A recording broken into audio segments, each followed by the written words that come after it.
Selamat mendengarkan podcast ini. Shalom saudara sekalian. Kebenaran hari ini 27 Juli berjudul Memberi Diri Diselamatkan. Kita tidak dapat menyelamatkan diri kita sendiri, tetapi sebaliknya kita bisa membinasakan diri kita sendiri. Maksudnya, sebagai keturunan dari Adam dan Hawa yang telah jatuh dalam dosa, kita semua terkungkung dalam hukum dosa. Bukan saja hukuman dosa, melainkan juga hukum dosa, di mana kita tidak dapat melakukan apa yang tepat seperti yang Allah kehendaki. Padahal standar manusia yang diciptakan Allah adalah melakukan tepat seperti yang Allah kehendaki. Keselamatan dalam Yesus Kristus memberikan kita anugerah di mana kita dapat selamat. Allah yang menyelamatkan kita, dan kita harus memberi diri diselamatkan. Dari keadaan tak dapat menyelamatkan diri sendiri, tetapi membinasakan. Ini adalah pilihan.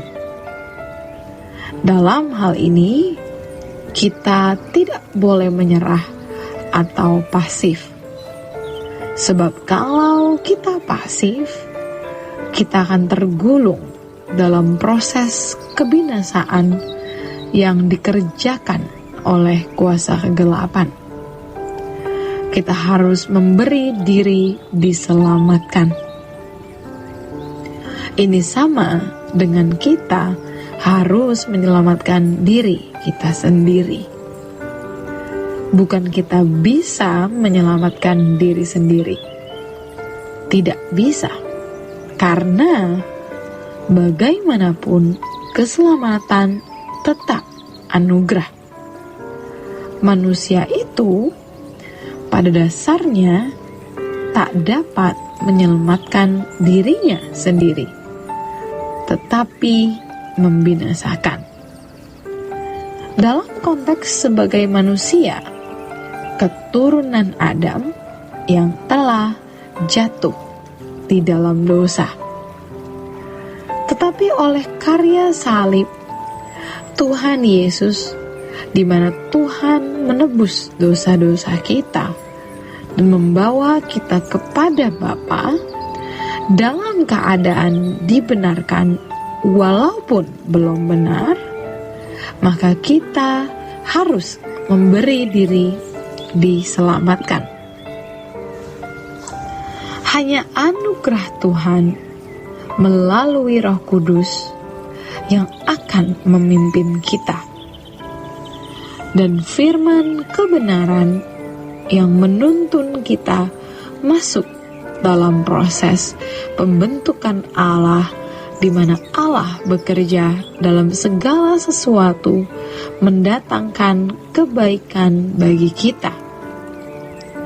Ironis, banyak orang Kristen hanya terperangkap dalam doktrin kita tidak bisa menyelamatkan diri kita sendiri.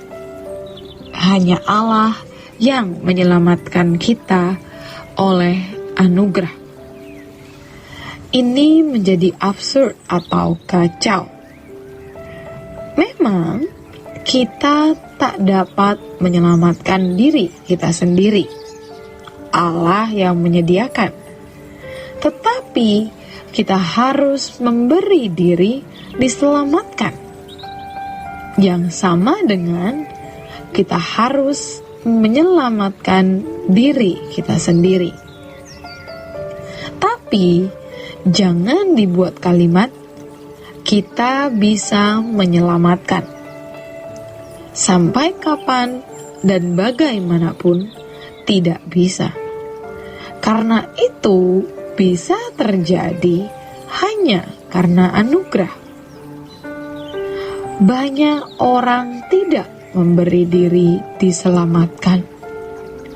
Dia menyerah kepada keadaan yang bisa menggulungnya dalam proses pembinasaan oleh kuasa kegelapan.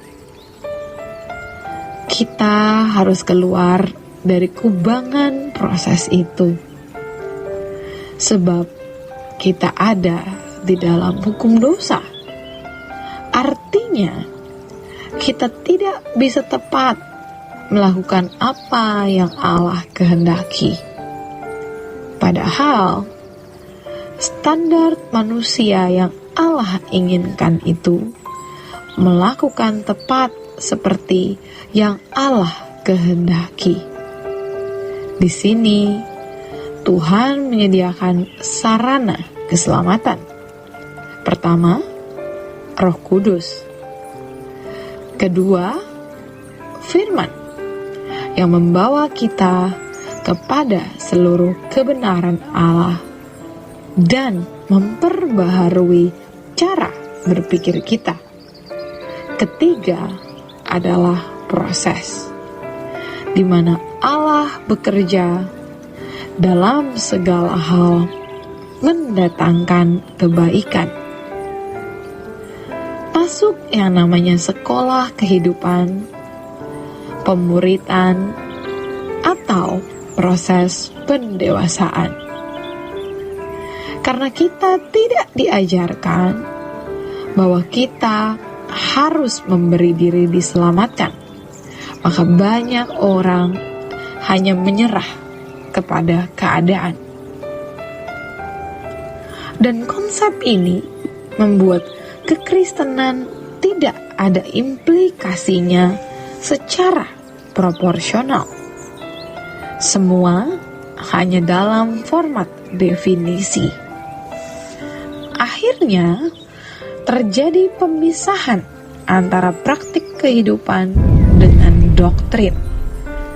Maka kita bisa melihat orang berteologi di dunia teologinya yang seakan-akan punya kawasan kehidupan rohani di atas, lalu jemaat di kawasan yang lain.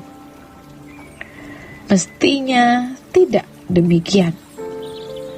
Sekolah teologi harus benar-benar menjadi sekolah di mana orang mengalami implementasi dari keselamatan yang dipahami itu, yaitu memberi diri diselamatkan. Ini proses kehidupan, di mana seorang akan makin serupa dengan Yesus atau sempurna seperti Bapa. Sekarang kita harus sadar bahwa kita harus memberi diri untuk diselamatkan. Dan keselamatan itu adalah proses dikembalikannya manusia ke rancangan semula, supaya memiliki ketepatan bertindak. Perubahan dari hukum dosa menjadi seorang yang hidup dalam kodrat ilahi. Keluar dari hukum dosa, dari ketidaktepatan, menjadi orang yang tidak bisa tidak tepat. Seperti seorang pemanah, dia latihan terus sampai tidak pernah bisa meleset. Paling tidak, pasti di dalam lingkaran. Orang percaya itu harus sudah terbiasa sampai tidak bisa meleset. Dari tidak bisa tidak pasti meleset, menjadi seorang yang hampir tidak bisa meleset dari hukum dosa menjadi seorang yang berkodrat ilahi. Itulah yang dimaksud dengan memberi diri diselamatkan. Demikian kebenaran firman Tuhan hari ini. Tuhan memberkati. Sola Gracia.